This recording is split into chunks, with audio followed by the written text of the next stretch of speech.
Ამოსვლას თბილისის აეროპორტში დიდი აჟიოტაჟი არ გამოუწვევია. შვეიცარიიდან დაბრუნებულებს ძირითადად ოჯახის წევრები და ახლობლები შეეგებნენ. საქართველოს საფეხბურთო დელეგაცია შვეიცარიიდან ფრანკფურტის გავლით თბილისში დილის 6 საათზე ჩამოვიდა. საპასპორტო ფორმალობებსა და ბარგის მიღებას დაახლოებით 9 საათი დასჭირდა. შემდეგ კი აეროპორტის ტერიტორია დაცარიელდა.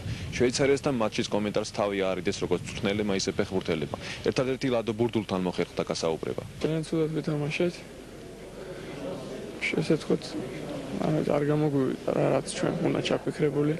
თითქოს რაღაც ცოტა სხვანაირად მოვეკიდეთ თამაშს და თითქოს და გვეგონა რომ უფრო ადვილად შეიძლებოდა ამ თამაშის მოგება ვიდრე ჩვენ გვეგონა რა უფრო ადვილად შეგვიძლია. ისეთი იმით გავეცოთ თითქოს უფრო ყველაფერი ადვილი იქნებოდა როგორც ჩვენ გვეგონა ისე არ იყო. იმ ფეხბურთელებიდან რომლებმაც შვეიცარიასთან მატჩი ითამაშეს ლადო ბურდულის გარდა თბილისში მხოლოდ მეკარე დავით გვარამაძე დაბრუნდა, რომელმაც ასევე არ ისურვა თამაშის საუბარი. ნაკრების სხვა ფეხბურთელებმა კი ბაზელიდან თავის კლუბებს მიაშურეს. თბილისში მხოლოდ ახალგაზრდული ნაკრების ფეხბურთელები ჩამოვიდნენ. შვეიცარიასთან მატჩის შესახებ საუბარს ყველა თავს არიდებდა, თუმცა ბაზელში თამაშს რამდენიმე ქართველი ჟურნალისტიც ესწრებოდა. რა მოხდა, რა დაემართა ნაკრებს, ეს რისი ბრალია. ალბათ ბატონი საშა გამოიტანს დასკვნებს.